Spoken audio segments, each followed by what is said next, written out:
UEFA must throw book at West Ham's Declan Rice after ridiculous tunnel rant. When Declan Rice screamed at Jesus Gil Manzano, "You have probably been paid," the Spanish referee should have had a reply at the ready. Yes, but not nearly enough to have to deal with spoilt professional footballers. Rice is an engaging, normally humble, down-to-earth character. And one hell of a football player. But UEFA must make an example of him.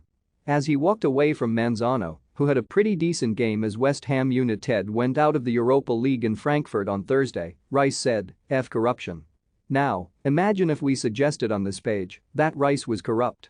That he had tried to throw a game. His lawyers would be at the front door before you could blow a few bubbles. Rightly so. But Manzano is just expected to take this sort of disrespectful nonsense because it happens in the heat of the moment. Manzano and plenty of other referees have to accept ritual belittlement as part of the gig, it seems. Rice is far from the only high-profile offender. For all their wonderful contributions to English football, Jurgen Klopp and Pep Guardiola, for example, get away with all sorts of stuff when it comes to disrespecting officials.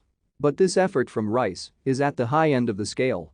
The allegation is so ridiculous, if only because Manzano actually did not make any outrageously erroneous decisions, that some find the incident almost laughable. Sunday League stuff. But aggressively confronting referees is a shocking example that authorities have to stamp out.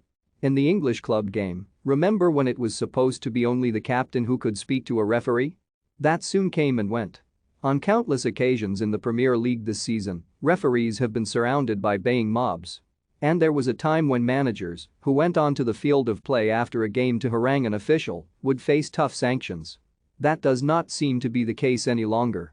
David Moyes was not guilty of that sin. But he did, rather bizarrely, volley a ball at a ball boy. It was that type of indiscipline that undermined West Ham's decent bid to reach a European final after a run that had seen them account for Sevilla and Lyon in the knockout stages. Again, some found it mildly amusing, and, even when apologizing, Moyes made a flippant remark.